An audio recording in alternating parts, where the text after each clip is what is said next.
Finally, it rises. Hey, it's ODB, the Lincoln Addict, with another video. Today, if you saw the thumbnail, I want to cover the Lincoln Registry website. So I had someone recently reach out and asked me a question. And I thought to myself, I mention the Lincoln Registry pretty frequently when I do my deep dive videos on these different listings. And what I wanted to reinforce to everyone are just a few key things. The gentleman, John, that runs this, he also runs, I think, the Thunderbird registry. And if you have a Lincoln, take a couple of minutes. It's super simple. Submit your VIN information through this website. It's totally free. And it helps just kind of keep a tab on what cars still exist. If you have any intel, or maybe you have some VIN plates for cars that are long gone, you could submit those as well. But we'll go through one here in just a moment. It's real simple. The Lincoln Registry, you can even do kind of a quick Google internet type search and find that as well. But the lincolnregistry.com, I'll put that in the description of this video. And basically where I typically will use it is the database. So we're going to take a look at that now. And then we'll also look at Register a Lincoln, which is what you can do if you want to add yours to the registry. So when you go to database access, what you're going to do is you're going to land on this page with one of these iconic photos, okay? What I typically, you can click on Register a Lincoln, but typically what I do from here is I'll go to Lincoln Registry Tables and then Lincoln Registry. And what that's going to do is pull up this tab that you see here. Now, what I'll do is I'll jump over here. Now, this is the default view, and this is where you could put in an ID or a VIN, and you could drill down to the information that you're looking at. You can change the amount of items that are displayed on a page all the way up to 500. Or, excuse me, all the way up to 200. And you can see here there's a bunch of pages. Now, something that you may not realize is you can actually click on these in the upper left corner, the three dots. You can change the condition here. You can also click on this drop-down arrow for search in. And for instance, if you want to look at a particular year, you can select year. And let's say I want to see what 64s are listed here. I'm going to select that radio button, and I'm going to click on search. And what it's going to do, just like a typical spreadsheet, is it's going to filter everything else out. And then you can see here in that column, towards the middle, is year, and you see the red designating that, hey, you're now on 64. Now, a lot of folks are submitting their information. As an example, shout out to John at Stinkin' Lincoln.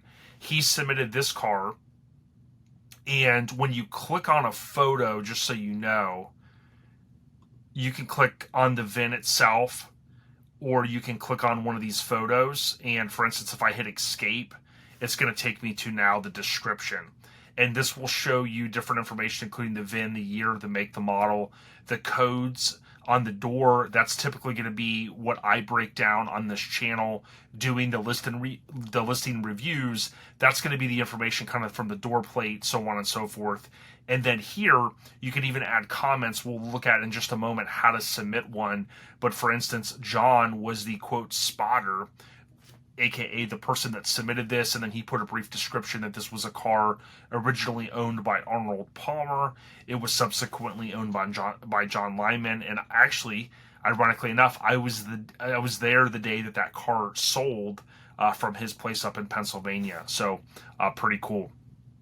Now, you can submit, even if you're aware of a Lincoln like this, for instance, that is at a parts place, and if it's just good to be able, and you can see here, this one was submitted. It's a parts car at Lincoln Land.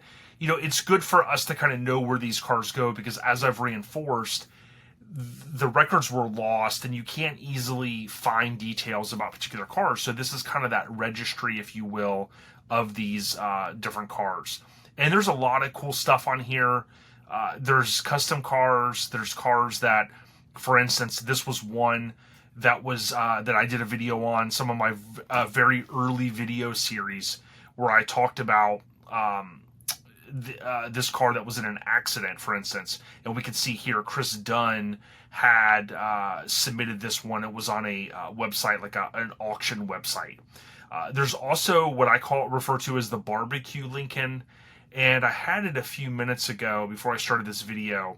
Let's see if I can find it really quickly. But here you go.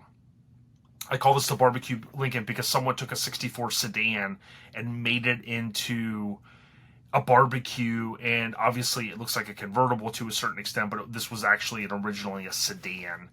This is one that I submitted, so I was the spotter. And of course, I pulled this information from one of the photos. They had a door plate photo, so I was able to kind of pull this, and I was like, hey, throw it, submit it on the registry. So it's pretty cool. You can spend a good amount of time out here clicking search in, and VINs, location, status, codes, a lot of different information. It's pretty cool.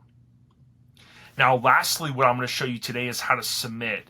Now, here's what I typically do. I click on register a Lincoln, and it's going to take you to this page here. It's super simple. Now, you can technically, if you go to database access, what happens, I think, sometimes is folks will get in here to the Lincoln Registry. And unless I'm missing it, I don't know from here if you can submit, or actually right here, yeah, register a Lincoln. So I think what happens is people get into like this view where they're not seeing that upper bar, and you're kind of in this registry filtering information, and you're like, hey, I want to submit something. Well, it's not front and center unless you scroll up to the top to click on register a Lincoln, okay? But what we'll do here is we'll click on register a Lincoln from the lincolnregistry.com page, and you can see here our dedicated staff is standing by. And what you simply do is you enter the VIN, the Lincoln data plate codes. Again, that's going to be from the door plate, the VIN plate, if you will. And that's what I kind of always break down. So you're going to have your VIN, and then you're going to have those other numbers and letters, alphanumeric, and that's going to give additional insight to what was the trim of the car, what was the color, the engine, the things like that, right? And then you're going to just add any comments. For instance, if you want to add something, hey, I had this car back in 1982, and I sold it, and Joe owns it now, whatever you want to add, that also gets copied and listed in the registry. You can select if it exists, if it's been scrapped, or if it's unknown condition. So this is kind of interesting because, like, let's say you did have a car and you had the record from the fact that, hey, it was in an accident and the car was scrapped. Let John and the team know here at the registry. Where is it? So this is kind of cool. Is it in the US? Is it in Canada? Is it somewhere else? You can select that radio button. And then for this Lincoln, are you a owner or family, contributor, or other? And that's pretty self-explanatory. And then you can obviously select some photos. You can submit your name if you'd like, or you could do an anonymous registration if that makes sense. And then you would just add your email if you would like. Now, I've contacted John in the past saying, hey, here's some updated photos. Hey, I think one time I noticed something that could have been added, and John has emailed me, and I think his main email address is like John at the Thunderbird Registry or something along those lines. But certainly this is a way to contact, and then you can also select on contact up here, and you'll see Lincoln Registry, Mark II, Thunderbird, and Cougar Club and Registry. So there's a couple of different things out there. What I would tell you is obviously it's free. It doesn't cost anything. And it's just a way for someone within the Lincoln community to kind of keep tabs on these different cars so that we know how many exist. The question I have for you is, how many do you think exist per year?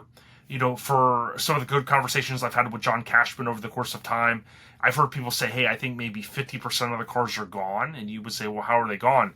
Accidents, rusting out, becoming parts cars, all different kind of situations. So let me know what you think. Submit your registration if you haven't already. And then, by the way, LincolnAddict.com if you want to buy stickers. Take care, everyone. Stay on the rise. ODB, the Lincoln Addict, we're out of here.